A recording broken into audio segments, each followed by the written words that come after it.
I'm David Carmichael, the State Archivist here, and I want to welcome you to the afternoon session of the 2016 Archives and Records Management Conference. I keep wanting to call this the 2017 ARM Conference, so I'm getting ahead of myself somewhere. But we have done these conferences for many, many years, and this year we decided to do an experiment where we are doing this with a live audience here in the room and with an audience online. I assume they're live also, but we can't see them, so we don't know that. And as I told the group this morning, we decided since this was an experiment, we were going to do it for free. So no matter what we do, you're getting your money's worth for the rest of the day, all right? We are doing this in partnership with the Office of Administration, Records and Information Management Program, and also with the support of our State Historical Records Advisory Board. And we always appreciate their support of us and their advice to us. And this is partially funded by the National Historical Publications and Records Commission. I always have to remember how to say that. So we thank them also. And above all, I want to thank Commonwealth Media Services, the gentleman sitting over here in the booth. For those of you who are sitting can see them.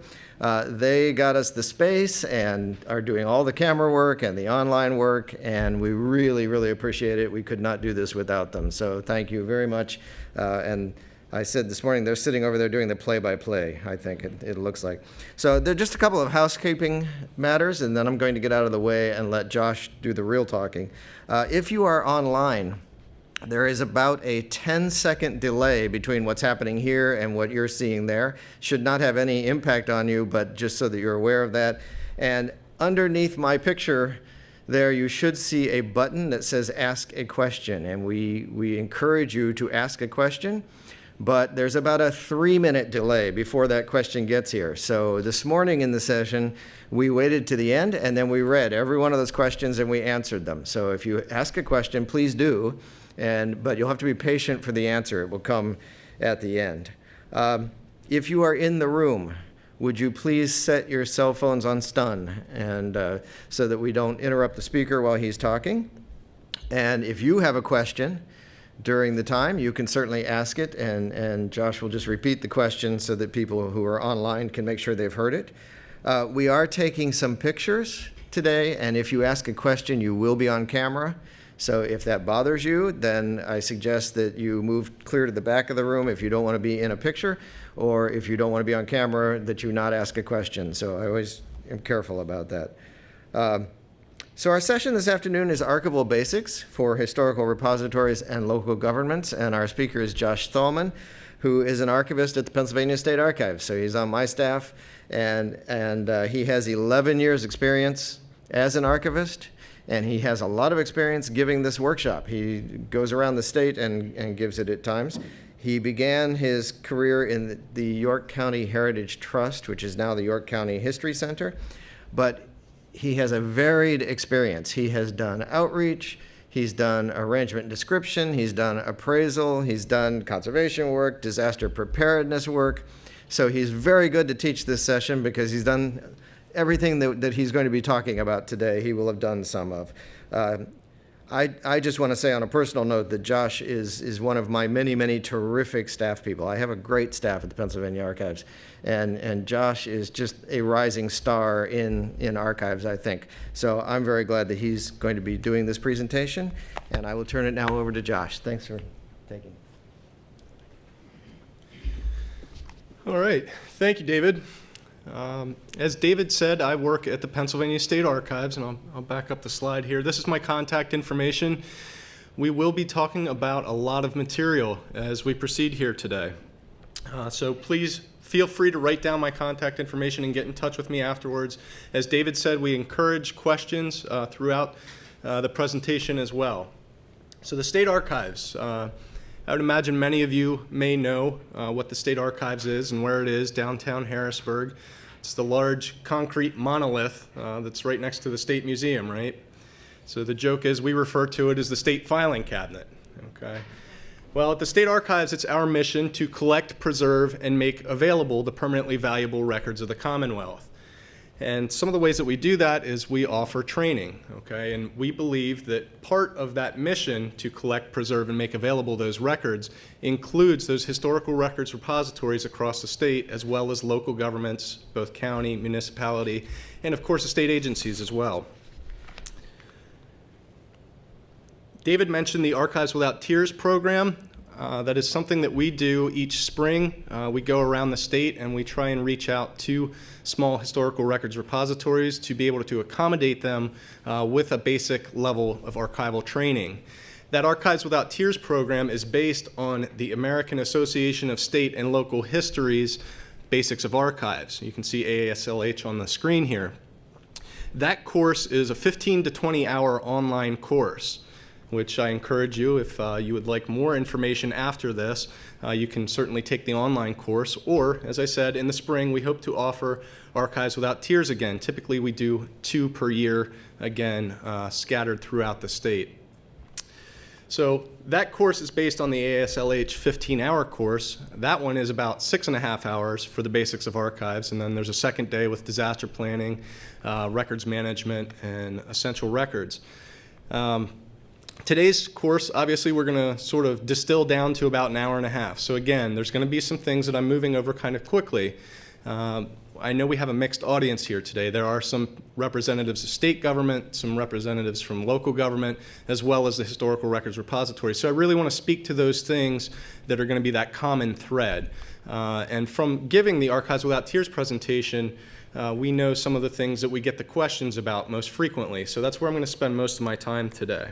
But again, I just wanted to mention AASLH, American Association of State and Local History. Many of these slides are based off of those talking points. The course today is linear. We're going to begin at the very beginning and work our way up, so we have an A to Z, okay? You can see some of the things on the screen we're going to talk about. We're probably going to spend the bulk of time talking about processing as well as the housing and environment, because as I said, those are going to be the things that are really going to be the common thread and really those things that we most frequently get questions about as far as caring for records. But we'll certainly talk about collections policy, what archivists are, what archivists do, as well as appraisal, accessioning, and we'll just briefly touch on access and outreach, some important points there as well. So what are records? Well, records are created through our day-to-day business, right? Our day-to-day interactions. They offer evidence of our activities, of our relationships. They provide information about people, organizations, events, places. Okay? A point I want to make is all records have value at the time of creation. Okay? Certain records are going to decrease in their value or significance as time progresses, right? But there are some records that are going to have enduring value, and those are going to be the records that we're talking about today. Those are historical records, okay? And you can see on the screen there's 2 U words. What are those 2 U words? Unique and unpublished, okay? So I'm going to try and hammer that one home today. We're going to keep talking about the unique and unpublished records. Now, historical records offer important or unique perspective, generally on the creator of those records. And another point to make here, just because we're talking about historical records, historical doesn't necessarily equate with old, okay? So we can be talking about records in various formats, okay? That might be photographs, might be maps, drawings, or certainly, increasingly, we talk about electronic records, and we'll mention that briefly as well, and we'll talk about some examples as we move along. So who keeps historical records? Businesses, formal dedicated archives, certainly local governments, historical societies, right? Libraries. An important concept here is that they vary in scope, okay, but not necessarily in importance or significance. So we might have a facility that is just an archives that exists in a room at the local library, okay? That's not necessarily any less significant than a large corporation that has an archives or an institution like the state archives that has 85,000 cubic feet of records, right? So again, it doesn't necessarily matter when we talk about the size, it's the scope as far as what we're doing with those materials, right? Another thing, there's an ethical consideration that if you as an organization or as a facility are unable to properly care, maintain, house, and provide access for records, then you're obligated to find a repository that is able to do that. So who uses historical records? Individuals, of course. What might individuals use records for? Well, we might be talking about people, certainly at the state archives, we have a abundance of genealogists, people who come in to do family research, okay? People looking to do property research, that might be restoration physically for a property or looking to examine what the original property boundaries and lines may have been. Really, we're talking about people who are looking to understand the past and understand their community, okay? So for a repository, that might be one aspect. But for local governments, state governments, what do governments use records for? We're talking about documenting accountability, providing legal rights, right? Documenting those rights and obligations, as well as documenting benefits and accountability, right? You can see some examples on the screen of historical records. These are the typical things you might think of: family letters, oral histories, diaries, things of that nature, right? Again, we said historical records can occur in many different formats.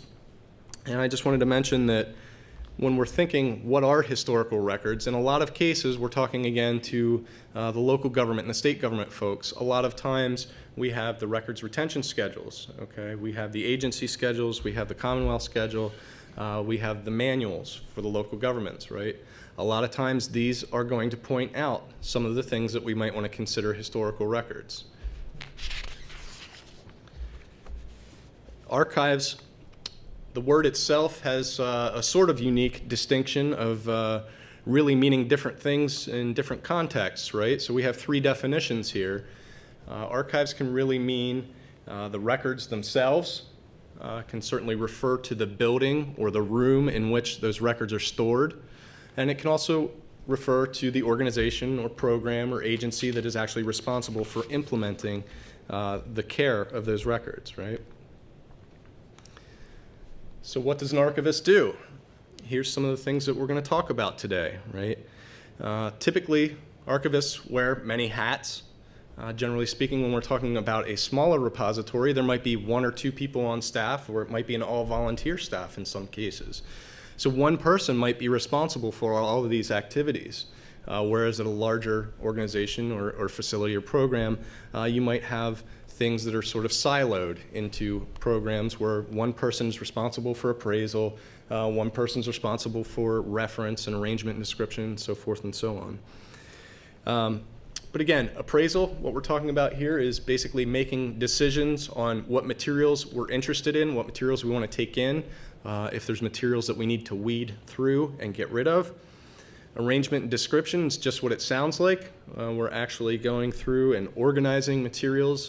This is sort of in summation what we call processing. We're really looking to protect and describe the records and get them ready for researchers to use them. And of course there's preservation as well. We'll spend some time talking about preservation. Again, that's one of the areas that we'd like to devote some time to today. And reference. I mentioned reference. That's really what we're looking. Again, we're talking about a linear process, an A to Z. Providing access to those materials is really why we're doing all the other things that we talk about prior to reference. So again, collections policy, I'm just going to talk very briefly about this. Basically just want to mention that you should have a collections policy in place. Again, for more in-depth information about this, there's the Archives Without Tears, there's the AASLH course. But we're talking about establishing a policy for what we want to keep, how much of that material we want to keep, and what we need to do if that material is either no longer of value or if it doesn't fit into our particular mission. Okay, so again, when we talk about the government folks, we might be referring back to those schedules, right? The agency schedules, the records retention manuals. But for the repositories, what we're talking about is actually focusing your collection And this collections policy is going to spell out why you don't want to collect the community rock collection, right? Okay, resources are limited, space is limited. Okay, we want to focus in on those priorities, those things that are going to be most important to our community, right? And again, referring back to the 2 U's, unique and unpublished. These are the types of things that we want to focus in on as an archives, right? We'll also want to sort of narrow the themes, the areas, and the subjects that we're going to focus on, and avoid overlap with other local programs that are very similar in scope. And another reason for a collections policy is that this is going to be something that you can cite as a reason if you have a donor that has a large collection of material and wants to give you these materials, but you're unable to accept those materials. You can say that this does not fit our collections policy or our mission, right? Again, it's all about your resources and the space that you have available. Quickly touching about appraisal. Again, this is going to be making decisions. We're not talking about assigning a financial number or a value monetarily to records. Okay, what we're talking about here, again, is making a decision to accept or reject materials based on your collections policy. Okay, so we're again referring back to that collections policy. And this is going to help us decide if materials are historically valuable and if they fit the mission of your repository specifically. So what happens after appraisal? Well, we're going to take in the records, okay, and we want to document that legally. We're going to talk about the legal transfer, and we'll talk about that on the next slide. Or in cases where we're not going to take materials in, right? We want to be tactful. We want to be kind to those donors or potential donors that might have materials that they're offering to us, and certainly want to thank them.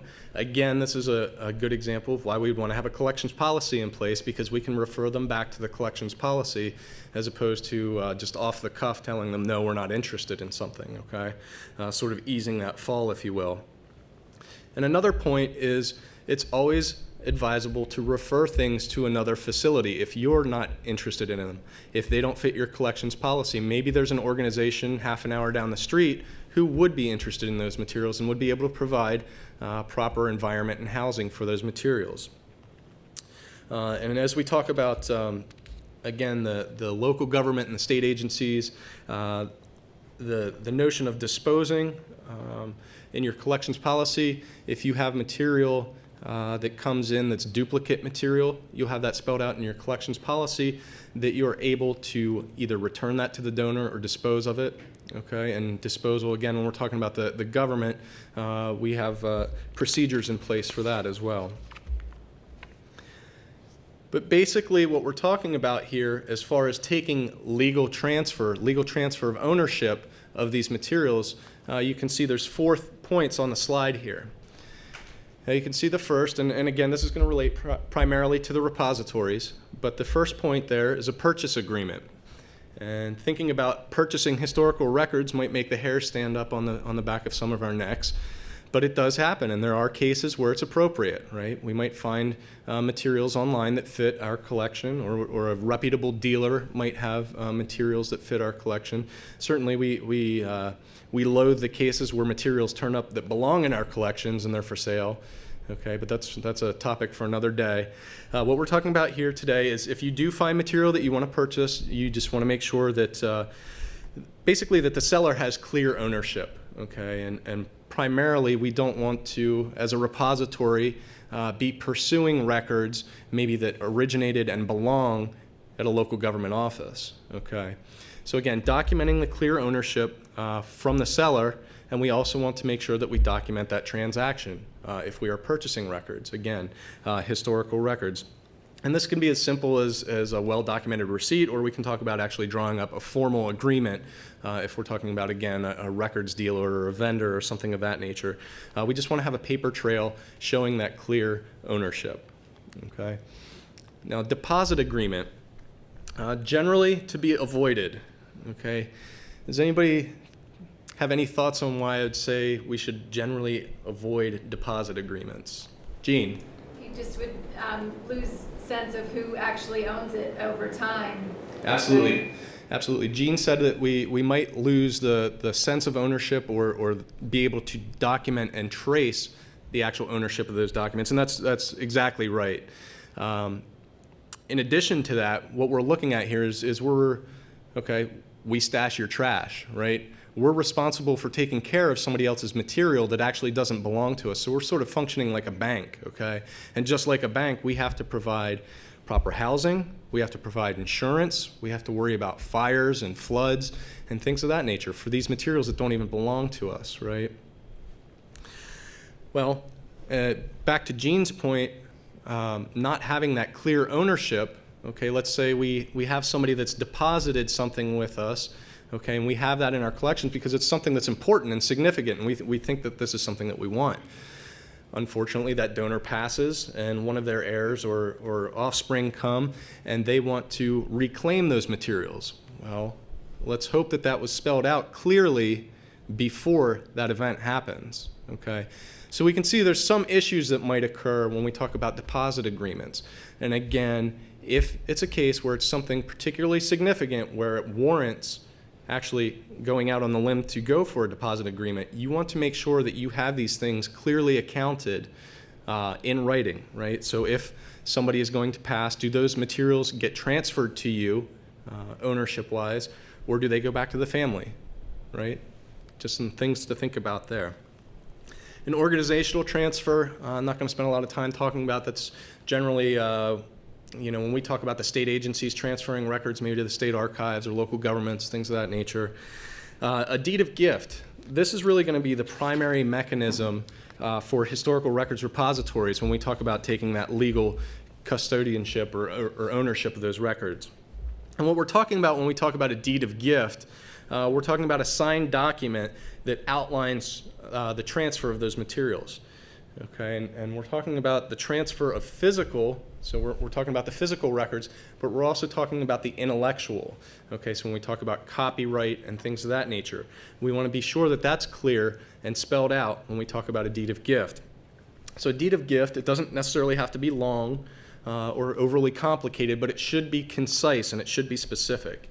It can be standardized. Generally, and I'll show you an example here on the next slide of ours, it looks like it might be a little bit difficult to see, but you want to be able to have space to put your notes, include your notes. You can add additional pages. Okay, so what we're doing with a deed of gift is actually documenting the materials. This is our first step in documenting the materials. We're writing down a basic list of what the materials are, who they came from. You can see some of the other points here on the screen. A point to consider, this is going to be a legal document. So again, historical records repositories, maybe you have an attorney who serves on the board that you could have review the deed of gift that you draft up, or if you have someone in the community who would be willing to do pro bono work. We're just talking about 2 paragraphs here for somebody to take a look at. Once we have these deeds of gift and they're completed, we want to make sure that we maintain these permanently because of all those reasons that we said that a deposit agreement is bad. We want to be able to refer back to that clear line of ownership, okay? And that's what the deed of gift is going to do for us. You can see our deed of gift, or maybe not see our deed of gift agreement here on the screen, but basically it's 2 short paragraphs. It says that I, the donor, give the materials described below to the Pennsylvania Historical Museum Commission, including all rights. And it goes further to say in the second paragraph that the PHMC agrees to care for, make available, etc. This might be a good place, I mentioned earlier, where you're running into cases where there might be materials that don't fit into your mission or materials that are duplicated. It might be a good idea to have that spelled out here, that those materials would be returned to the donor or a suitable home sought for those materials as well. Just again, something that you can refer back to for that donor.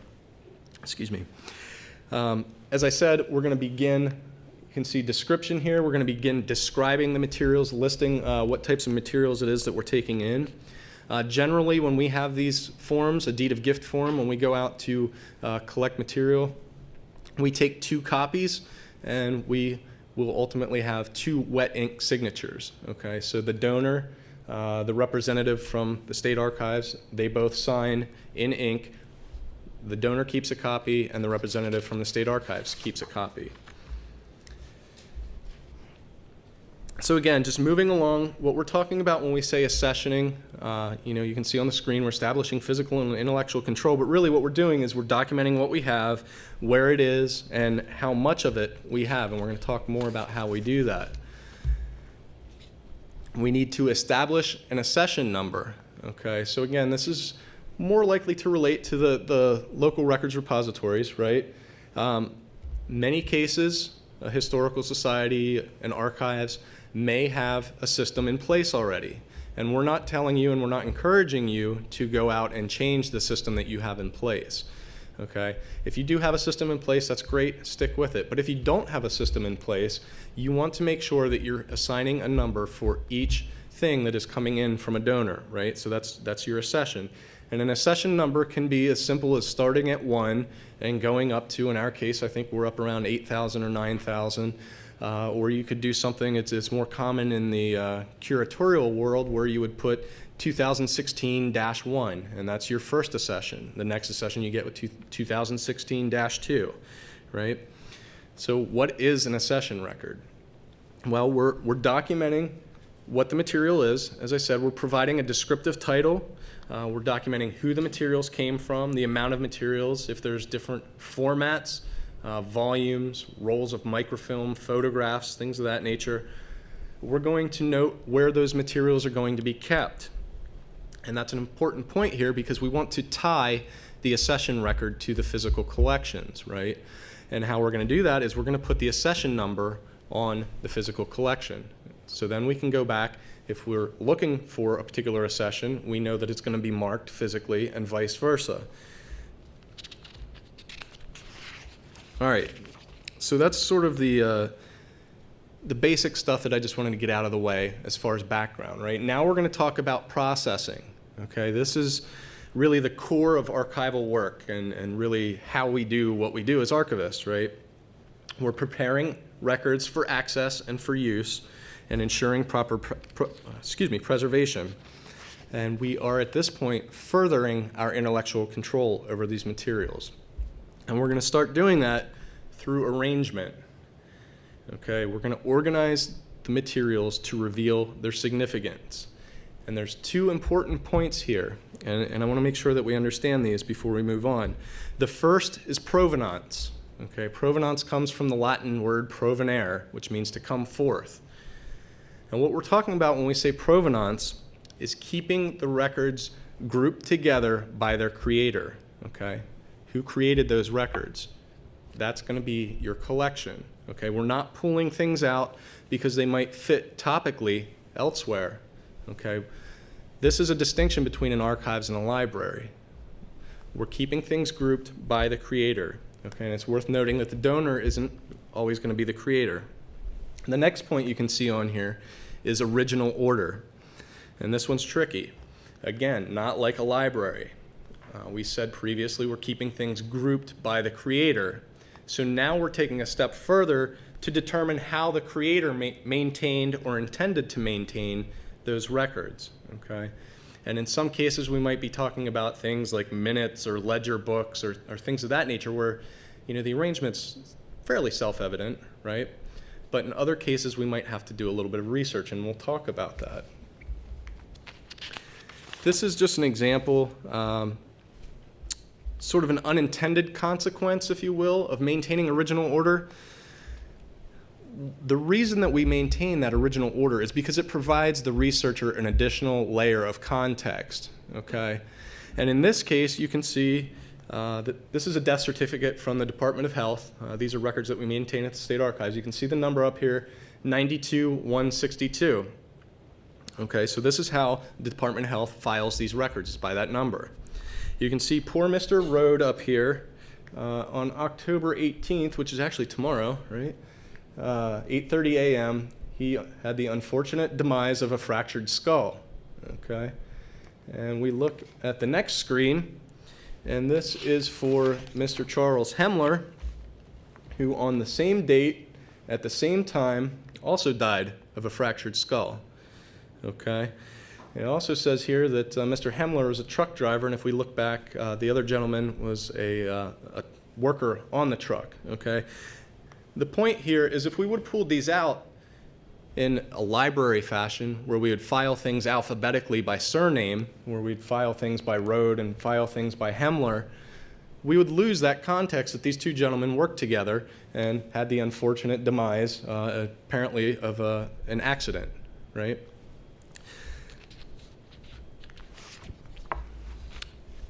So when we're talking about arrangement, again, in many cases, arrangement will be fairly self-evident. And in that case, we can break things down into series. Okay, so the example here on the screen, the collection is going to be the River Oak Sailing Association records, okay, 1934 to 1978. Those things identified there under, or subseries, these are going to be the series. Okay, so the minutes are going to be a series, membership rosters are a series, correspondence, photographs, so forth and so on. But what happens when you come across something like this? We call this randomly arranged, okay? Now this is a case where somebody might have said, okay, you got to clean out your office, and they take their arm across the desk and sort of sweep everything into a box and say, here you go, right? So what do we do with that? Do you think you're going to be able to discern some sort of intended arrangement from a collection that you receive like this? Well, it's our hope that you'll do some research to try and figure it out as best as you can, right? But in not all cases is that going to be possible. But we're going to have to establish some sort of arrangement for these materials to make them available and useful, right? So that's what we're going to talk about here. Regardless, if you have a collection like this or if you have something that comes in neatly and evidently arranged, we're going to have to do some research as part of our processing. Again, we're talking about the creator of the records. We want to understand the origin of those records. Who created them? Was it a business? Was it an individual? What was the lifespan of that business or that individual? What contributions did they make to the community? Okay, what was their mission? What was their significance? What time period were they operating in? Now, where might we find information like that about a collection that we have that we're working to process? Well, let's say we took in a collection of business records from a business in the community, all right? You think that collection itself is going to be a good resource to look at to find some of that information, right? We might be talking about looking back at historic or old newspapers. In other cases, there might just be other records that you have at your repository that might be useful and beneficial. So again, we're sort of working to flesh out that context and that background. Another point I want to make, I'm going to turn this upside down a little bit, I guess, for you. But we just said, okay, we want to maintain the original order and keep things grouped by the creator, right? So I want to make a point here that doesn't necessarily mean that those materials physically have to be together. So is that a bit of a head scratcher? What I'm saying is we want to intellectually, on paper, maintain that original order, okay? So when we talk about spelling out what the collections and series are, we might have something that looks like this. But when we talk about this, physically, we might keep the minutes in boxes on shelves in one area, and the photographs might be kept separately, or we might have things like maps or drawings or oversized materials that physically have to be kept elsewhere, okay? So that original order still exists intellectually, even though the physical materials are being kept separately. Everybody all right with that? You gonna let me slide on that one? Okay. So again, we talked about most of these points, and we'll talk about some of the others on some other slides. Another point that I want to make is there are varying levels of processing, okay? So, we might say that the ideal level of processing is actually going down to the document level or the folder level and actually specifying what all the materials are, going down and caring for each of those items individually. But again, we're talking about resources, right? We might be talking about a facility that only has 2 people on staff, one of which is a volunteer. We might be talking about a large organization that sees such a volume of material that that's just not practical, okay?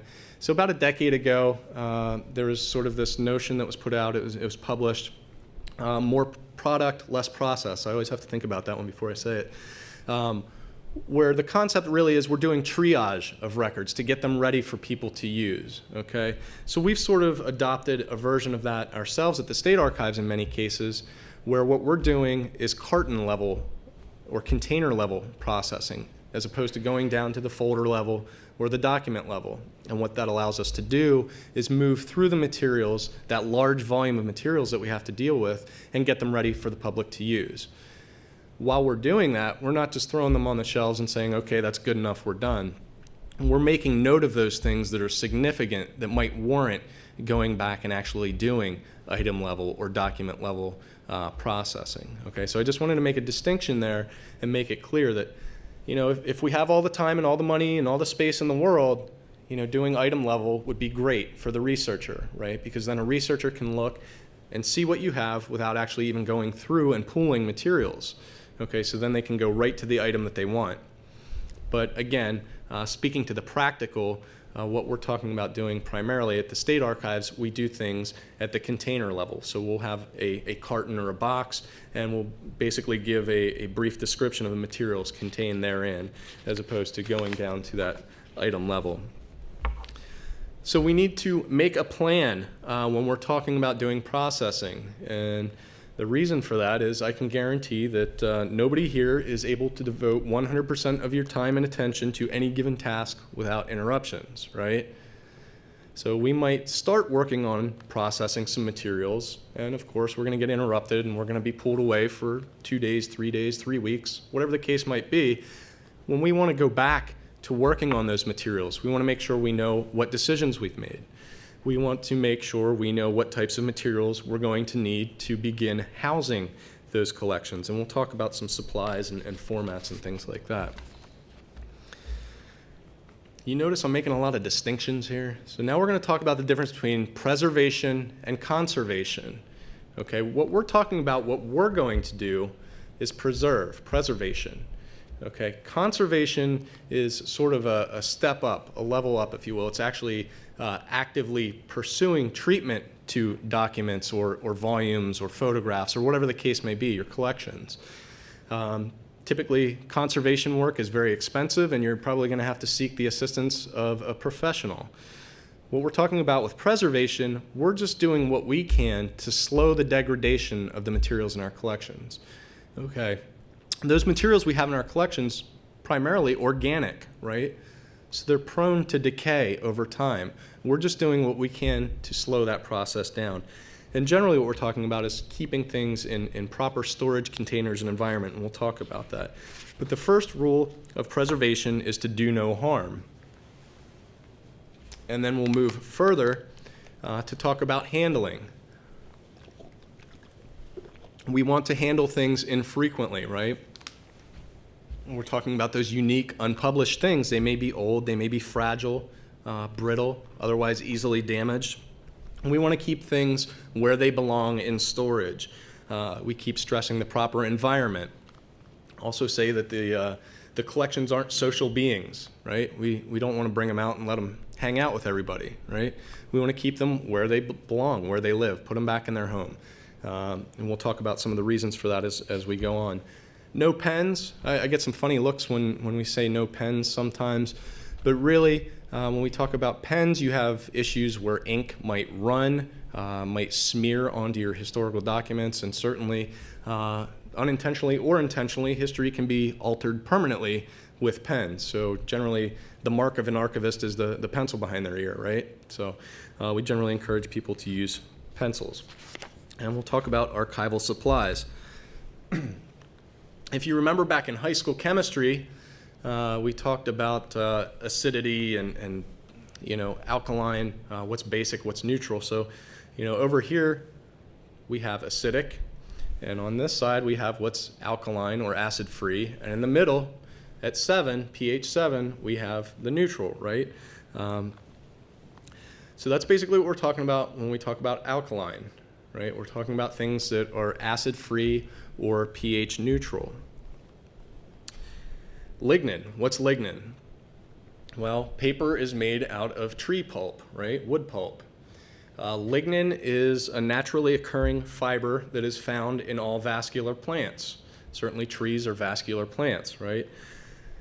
Well, that's all fine and good, but lignin oxidizes as it begins to decay and age. And when it oxidizes, it excretes or emits, gives off acid, okay? And that acid is going to continue the deterioration of the material that it's found in.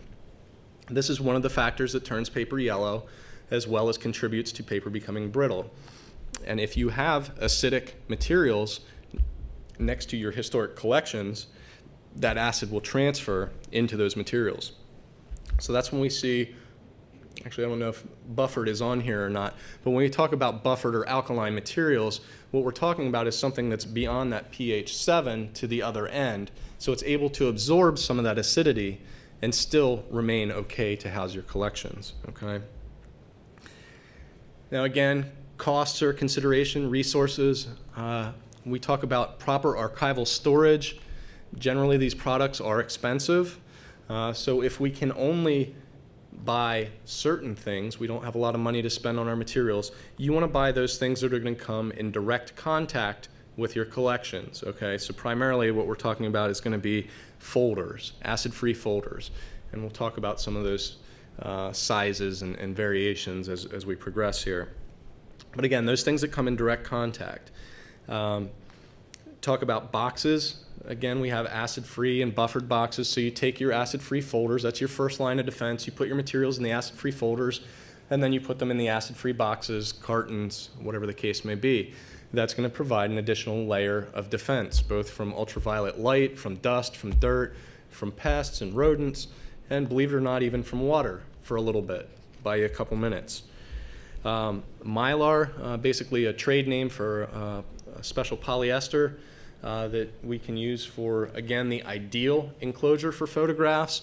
They also sell, again, acid-free and buffered paper sleeves that we can store photographs in as well, that are a little less costly and accommodate space-wise a little bit more than the Mylar sleeves. Really, if you're not familiar with the vendors that are available, there are products available basically for any types of materials you might encounter in your collections. You can certainly take a look online to see what's available. Now this guy here is using a spatula. He's not flipping eggs or a cheeseburger, but this is actually a special archival tool, if you will. The spatula has a soft, rounded metal edge on the front there. And he's actually pulling out staples from a document. Okay, so we said before, document level processing. That's what it looks like we're doing here. Again, not in all cases is this going to be practical, but it is recommended to remove metal fasteners when you're able to do so. So if you have those big hunkin' clips, you know, like these, you can pull those off pretty easily and pretty quickly. And if you have lots of time on your hands, you can go ahead and pull staples out with a spatula, okay? Again, you can see he basically folded the edges straight here and then flips it over and pulls it out the front, and it really does just leave two neat little holes as opposed to using one of those claw-looking staple pullers. You know, they kind of look mean like that for a reason because they tend to rip the pages. So we said we're going to put our materials in folders, okay? Now, what's wrong with this picture? Overstuffed, absolutely. So we're shooting ourselves in the foot here because when you overstuff, in this case a folder, you're going to increase the wear both on the folder as well as to the materials that you put in the folder. So we don't want to waste our money, we don't want to waste our folders, and we certainly don't want to waste our documents. So again, you then ideally would take your folder that has your materials in it and place it in the acid-free archival box. In this case, this photograph on the screen, ubiquitously known as a Hollinger box. This is actually a half document box. This represents about a half cubic foot. These come in both letter and legal size. We also store a lot of materials in cartons. Okay, so a carton is basically double the size of this, and a carton we generally regard as 1 cubic foot, and we estimate about 85,000 cubic feet of records in storage at the State Archives. Those cartons are about 10 by 12 by 16, and they can accommodate, depending on the orientation that you file the folders, they can accommodate legal or letter documents. Does anybody know why we don't want to use banker boxes if possible?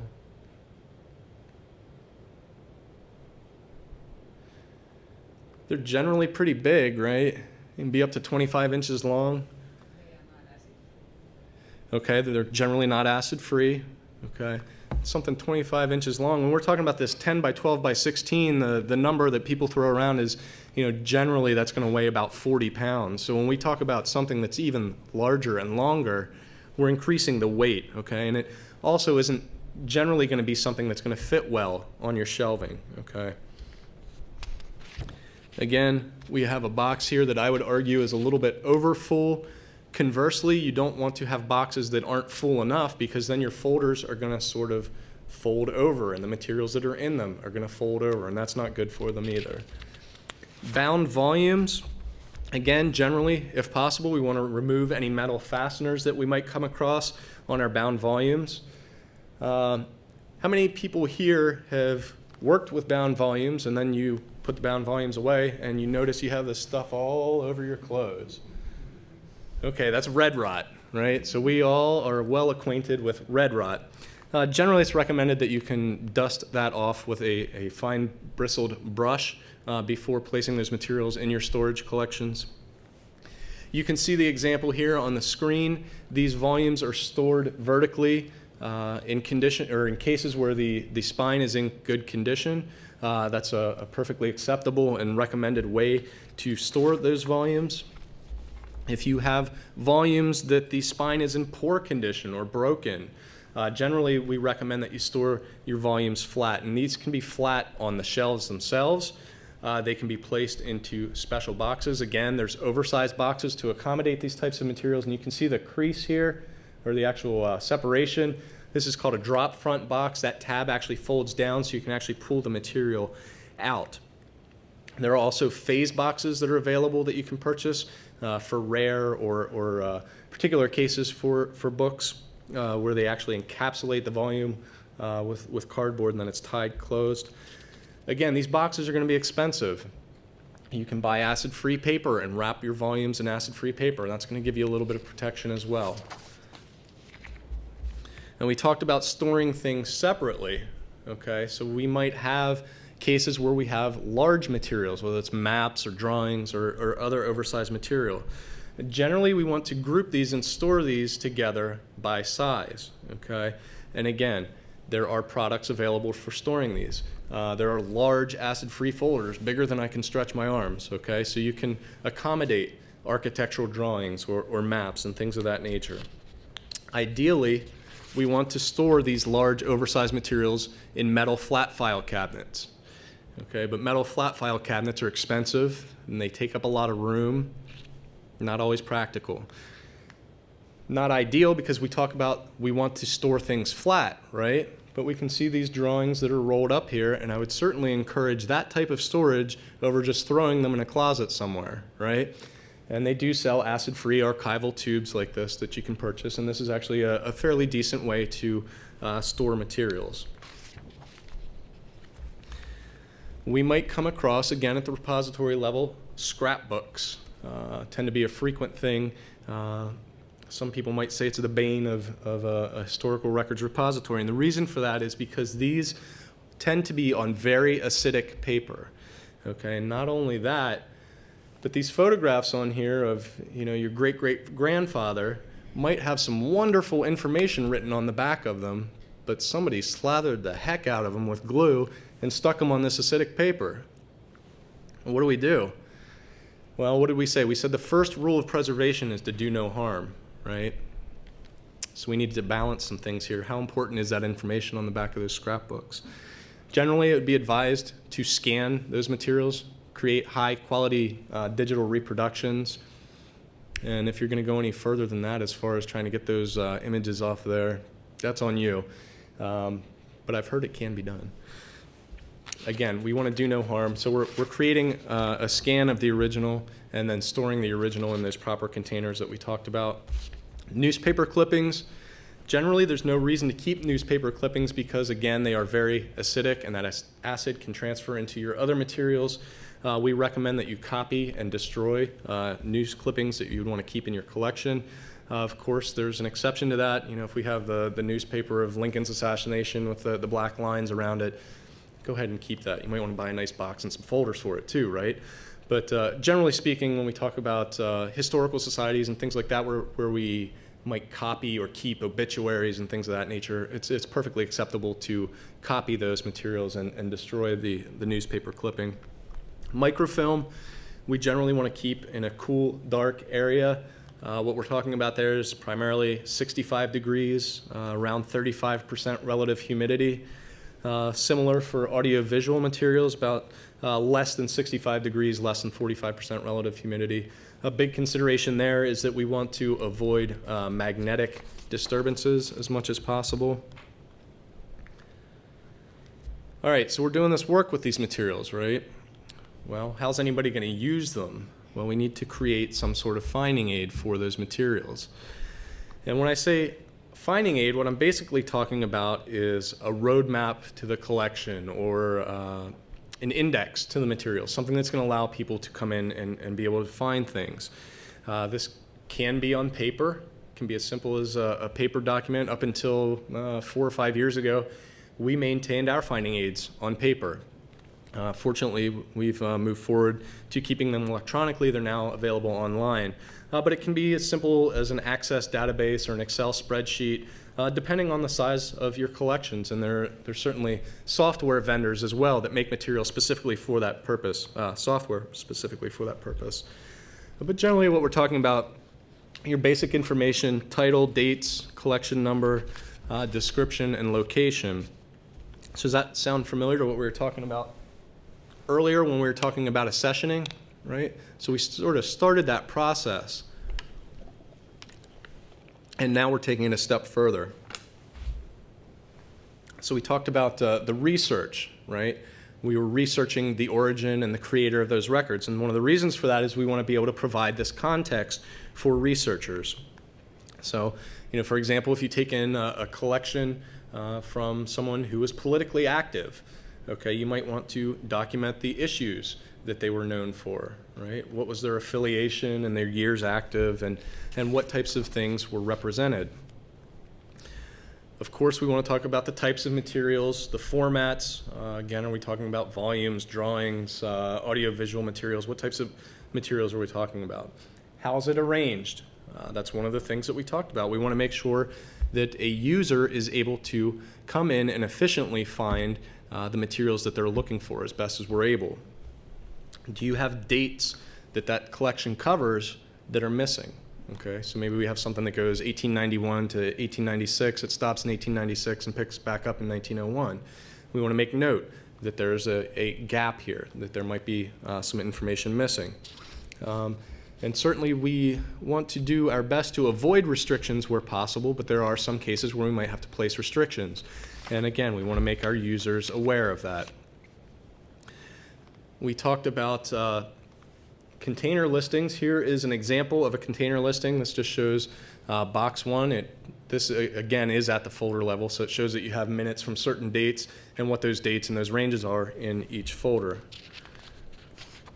This is an example of our online listing. Okay, so again, I am moving a little quickly through this, but we'll get into housing and environment next, which bears a little bit more weight. But this is an example. Our manuscript group collection, you can see here, there's only 16 or so listed on the screen. We have over 400. But you can click on one of these collections, and that will take you down a level. Okay, so now here we have this biographical statement about John Hartranft. Okay, and it mentions that he's a decorated Civil War general. He was an auditor general of the state, a governor, talks about the dates that he was active, the dates he was born, when he died. Again, giving the researcher a little bit of context. Okay, there's a brief description of the material there. It talks about, along with the family material, there are political papers, so forth and so on. Another thing to note, we mentioned earlier the collections and series. In this case, you can see this is a collection with just one series. And the reason for that is it's just one box. But this series, General Files, 1853 to 1897. And in this case, if we go down another level, you can see that this collection was something that was done at the item level. So each one of these citations here is for a particular item within this box 1, okay? And in this case, these are significant materials. These are actually kept in the vault at the State Archives, okay? So because they were significant, somebody went back and was able to do this level of detailed processing. So housing our collections, okay? This is going to be one of the points that we really want to stress again. This is something that we get a lot of questions about, right? We're going to discuss how to protect your records because it's basically a waste of money if you're going and buying archival materials to store your collection in and then you're throwing it in the attic or the basement, right? So we want to talk about proper housing and environment for your collections.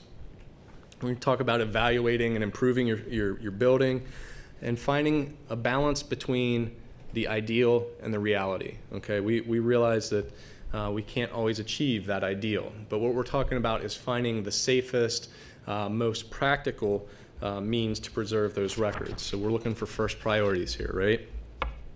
Ideally, we would have records stored in a purpose-built space, but the reality is they're typically kept wherever we have room, okay?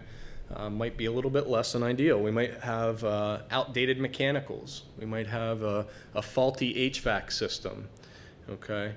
And don't feel self-conscious because we could take plenty of time poking fun at ourselves about this, all right? So we can certainly relate, and we've seen a lot of things, right? So just know that we sympathize. But again, we talked about that first layer of defense, your folders, okay? Then we're placing things in boxes, okay? So think of your building as your outermost layer of protection for your materials, okay? So we periodically want to inspect our building for issues, all right? So we might come in every day to our office and, you know, grab a cup of coffee, sit down at your desk, check your emails and your phone messages, and bang, you're off to the races, right? You're at your desk and you're working. But we want to come in and look at our facility a little bit differently, okay? So we're going to put on a different hat, look at things with a different set of eyes, a fresh set of eyes, being critical, okay, doing an assessment of our building. And you want to keep an ongoing record of problems that you encounter or issues that you encounter. And I want to make a point here. We're going to talk about mitigating hazards and risks, okay? So when I say a hazard, what I'm talking about as an example, let's say a space heater, okay? So a space heater that's left on in an area where collections are stored, that's going to be a hazard. What's the risk? Fire, exactly, okay? So the same goes for if we have overhead pipes where we have our collections stored underneath. What's the hazard? The pipes, okay? And the risk is wet, damaged, moldy, flooded records, right? Again, when we think about things like that, we don't always have to think about catastrophic situations, all right? We want to look to do what we can to protect our records, and most commonly, it's not going to be those major catastrophic things that are going to affect us, even though it can be.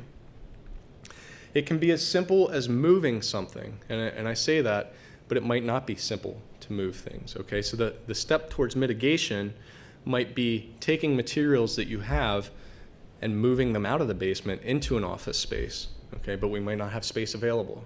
So we'll talk about that a little bit. Again, critically looking at your building, you want to examine the roof. Do you have cracks in the roof? Are there shingles missing? Do you have deteriorated flashing?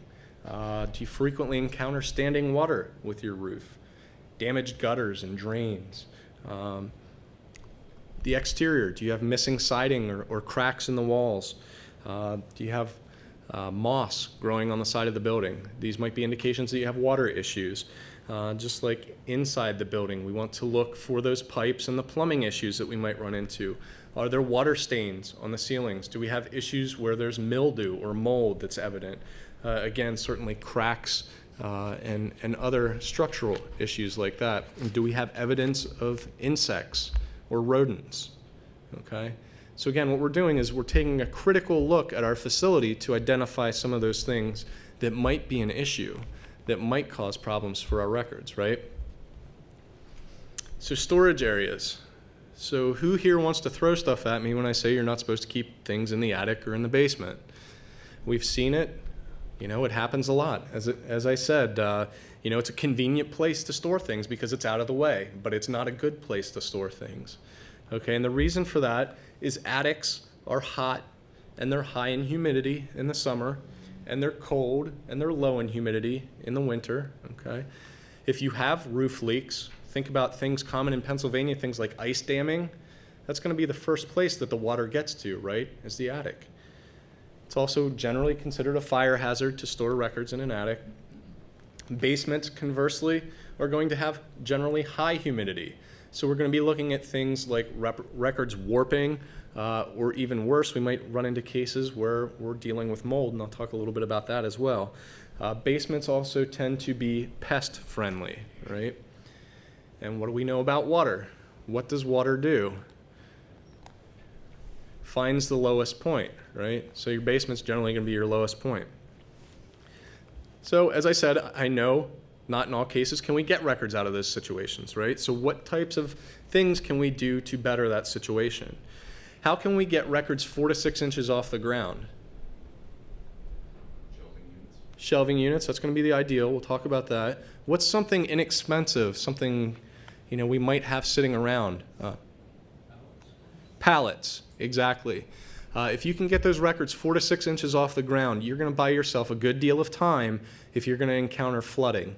Okay, ideally we'd be talking about plastic pallets because the wood ones are going to absorb the moisture, but anything you can do to get those records up 4 to 6 inches off the ground is going to be a big help. We mentioned earlier keeping things stored in boxes. Boxes are actually going to deflect water. Okay, eventually they're going to begin absorbing the water, but that immediate level of protection. Having plastic sheeting available to divert water or cover things in the unfortunate event that you do have water coming down that you have to deal with. We want to have dehumidifiers and humidifiers available. If the money isn't an issue, there are actually water monitors that are alarms that will alert you if there's water that begins pooling on the floor. Certainly fire extinguishers, smoke detectors, and things of that nature. But again, controlling the environment is really going to be the most important thing that we can do. Okay, so we're talking about the ideals and yada, yada, yada. But again, we're coming back to the practical. So generally speaking, if it's comfortable for people, it's probably going to be pretty comfortable for your records. Okay, so again, we're not putting our office workers up in the attic, right? So we don't want to put our records up in the attic either. Okay, so if we're able to move things to offices and so forth, and you can see this device on the screen here, this is called a thermohygrometer. I'm a big believer in thermohygrometers. I have them all over my house just because I'm that type of person. But thermohygrometers, you can buy them at the box stores for about $8. Okay, those aren't going to be as accurate as the ones that you might spend $75 or $200 on, but they're going to give you a good baseline indication of the conditions where you're keeping your records. Okay, so again, we're watching for temperature and humidity issues because they severely impact the lifespan of your collections. So we talked about the changes in temperature and humidity in an attic, right? So I'm going like this with my hands. If you envision a piece of metal bending back and forth, what ultimately happens if you keep bending and unbending? It's going to break, right? Okay, so the same thing's happening when we're talking about these organic materials that we're trying to preserve. We have high humidity and low humidity and high humidity and low humidity. Ultimately, they're expanding and they're contracting, and they're going to become more brittle over time. So the greater the fluctuation and the more rapid that fluctuation, the worse it is for your collection. So again, we're trying to provide a stable a baseline, if you will. And ideally what we're talking about is 68 to 72 degrees and about 35 to 45% relative humidity. Again, as I said, you can get the cheapo thermohygrometers for a baseline. If you have those in your collection area, you can go in each day and mark down what the conditions are in there. After several weeks or months, you'll have a good idea of what that climate is actually like over a period of time. And you certainly want to monitor during different seasons as well, because things are going to change there.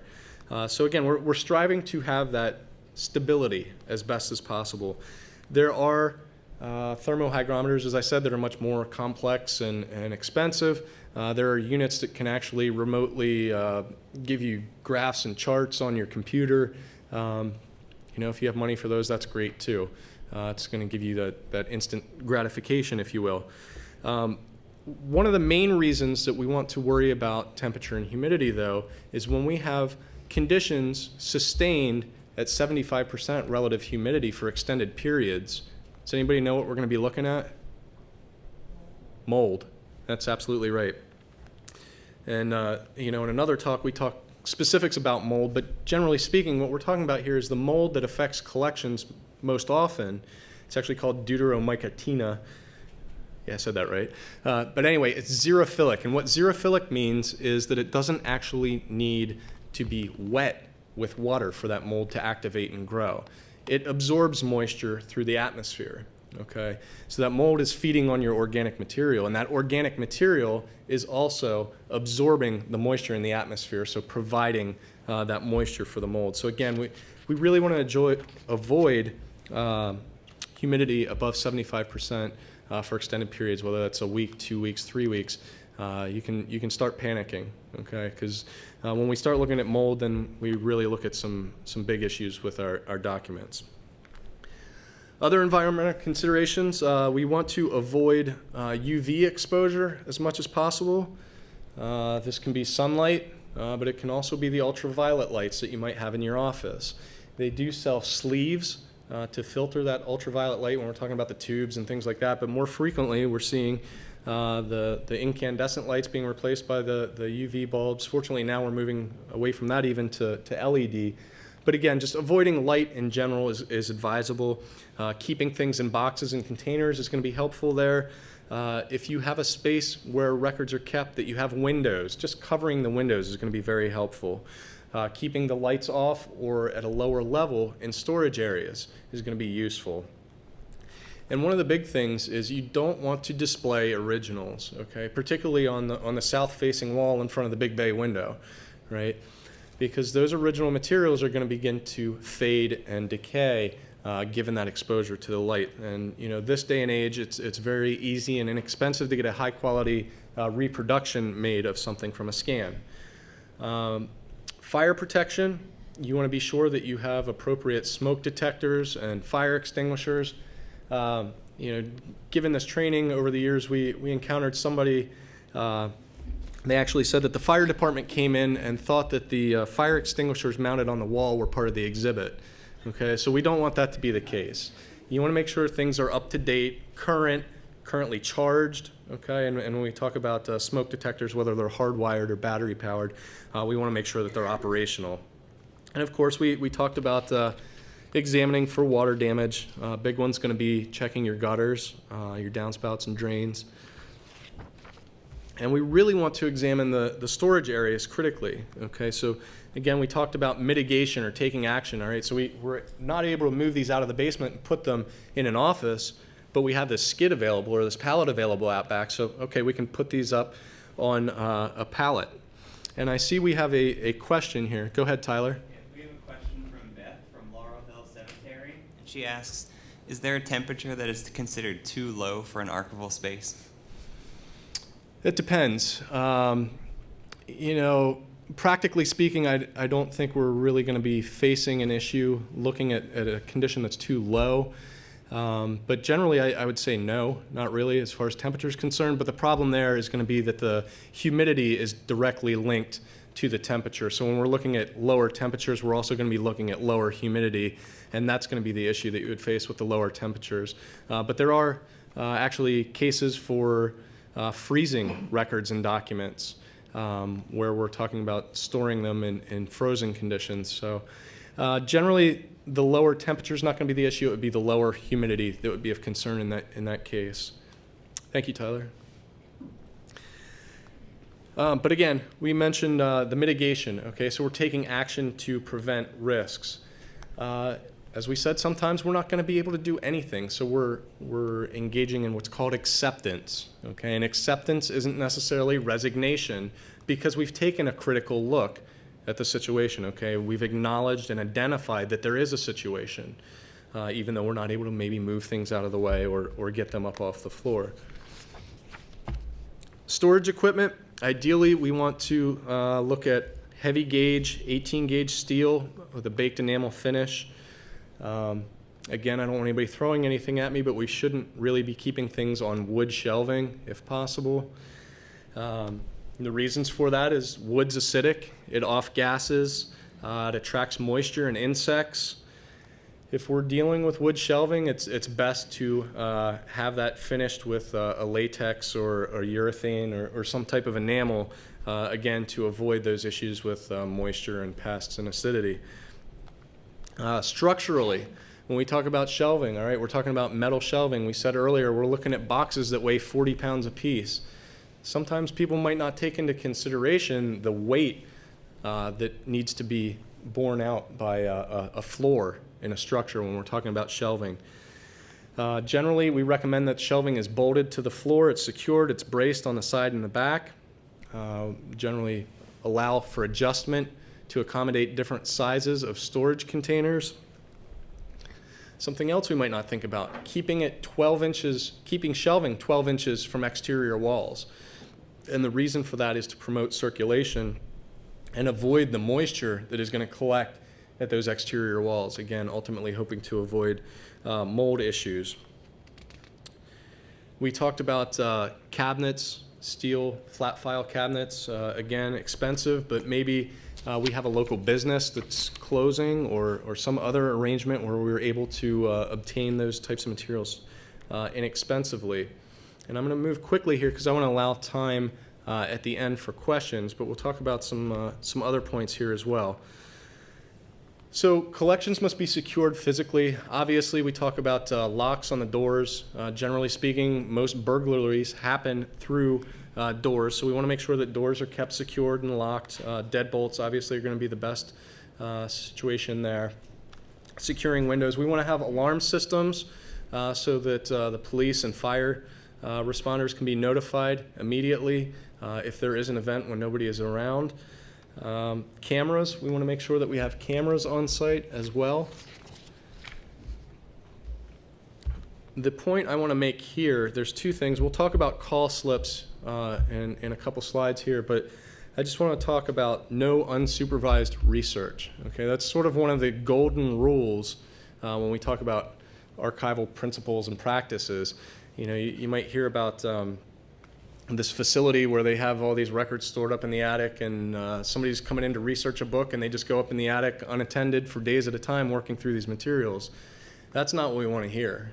Okay, we want to hear that you have a facility where you're able to keep eyes on your researchers, and that's going to include, as I said, cameras as well. And this is the reason we want to prevent theft. Okay, we want to make sure that things aren't walking out that shouldn't be walking out, and this can be both from employees or from patrons. You know, if you have employees that frequently are around when materials are missing or show up sort of secretly filed away somewhere, that might be a little bit of a tip-off that you might want to keep your eyes on things, right? You know, we talked about keeping the eyes on the researchers, but having researchers register and on camera as well is going to be beneficial. Having a security policy for the staff. You want to make sure staff knows what your security policy is so that they're able to implement it, right? And what are those procedures? So if you come across a situation, is your staff member just supposed to tackle that person? Or what are they actually supposed to do? What's that procedure going to look like? You want to make sure that they're familiar with that. Security policy for users, right? So we want users to know that we take security seriously, and we hope that they would then reciprocate. Okay, so we generally have people register to use our collections. They show us their identification before going in to use original records, and we actually write down their driver's license number on the registration form that has their contact information, their address, phone number, so forth and so on. And we also have people lock up their belongings in a locker when they come in. So people aren't wearing jackets with big pockets sewn into the inside of the jackets where they can store Lincoln documents, which was the case here not too long ago. Fortunately, we don't believe we were affected by that, but there were some other regional facilities that were. Now, as I said earlier, we're striving to provide access. That's our end goal here. So we need to balance access versus preservation, right? And creating those policies and those rules for people to use the material is really going to be how we do that. And bear with me as I move quickly through some of these. Like I said, we're running low on time here, and I want to make sure we get the critical points here and allow time for questions. But basically, as I said, we have people register. They sign a user agreement when they come in to use our facility. Again, they are agreeing to abide by our rules. And we have their signature, we have their address, their driver's license number. And as I said, the reason for that is we want to make sure that our records remain secure. And let me get to call slips. So call slips are something that we use to remove materials from the tower. We have our materials kept in the tower. Remember the filing cabinet. Any item that is pulled from the tower, a call slip is placed in that slot where that item is removed from. Okay, so we fill out a call slip. This is what a call slip looks like for each and any item that is removed, whether that's a box or a volume. That item has a call slip, okay? And that call slip has the name of the staff member who pulled it. It has the name of the researcher, and it has the collection and the series of the records as well as the box number. And you can see we actually identify up here the slot location where that record should be returned to. These slips are prepared in triplicate. One stays on the shelf where the records are removed from. One stays with the records that then go down to the patron or the researcher. And a copy goes to the head of our reference section. And that copy is kept permanently. Okay?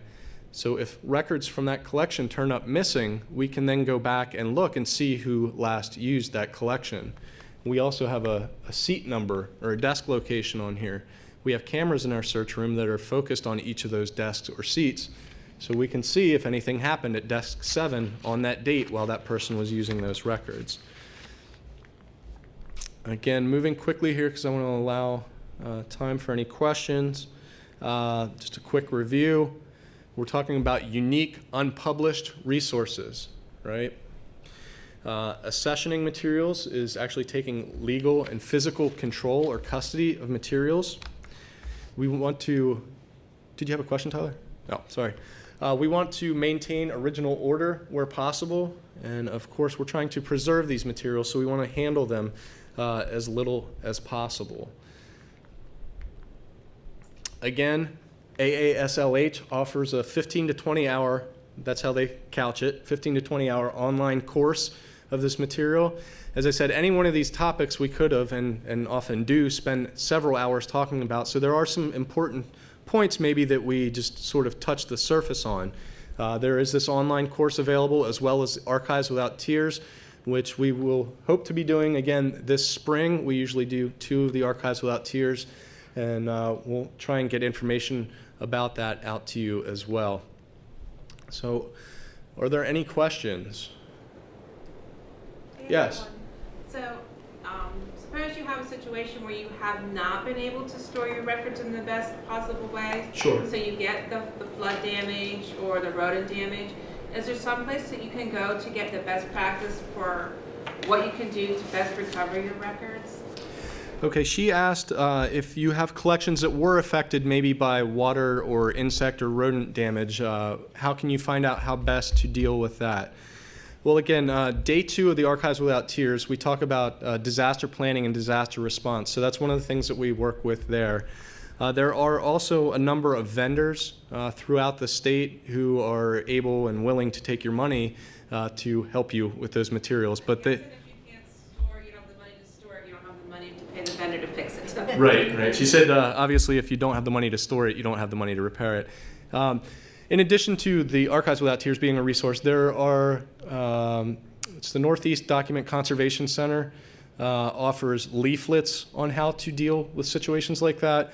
They also have general guidance on collections care, and I believe the Conservation Center for Art and Historic Artifacts in Philadelphia also may have some guidance that they can provide for scenarios like that. And additionally, if you want to contact me afterwards, if you have something, a specific example in mind, I'd be able to help you out and offer some basic guidance that way as well. Do we have any other questions? Yes, Tyler. We have a question from Adam Benz from the Lebanon County Historical Society, and he asks, If basement storage is necessary, what is an ideal humidity level? Again, generally speaking, when we talk about storage of records generally, we're talking about 35 to 45% relative humidity as an ideal. That's probably going to be pretty tricky to attain in a basement. Generally basements are going to be, again, a place where you're going to have high humidity. So again, if you're able to run dehumidifiers and get that down to around 50%, that's going to be a lot better than 60%, right? And again, what we're talking about is we want to sort of have that stable baseline as opposed to peaks and valleys when we're talking about humidity.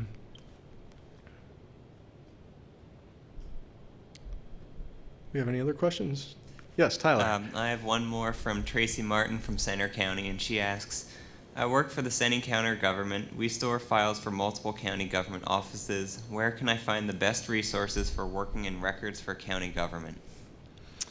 Okay, so the question is, where can I find the best resources for working with records in county government? Again, I would recommend contacting myself or Tyler. My contact information is on the screen here.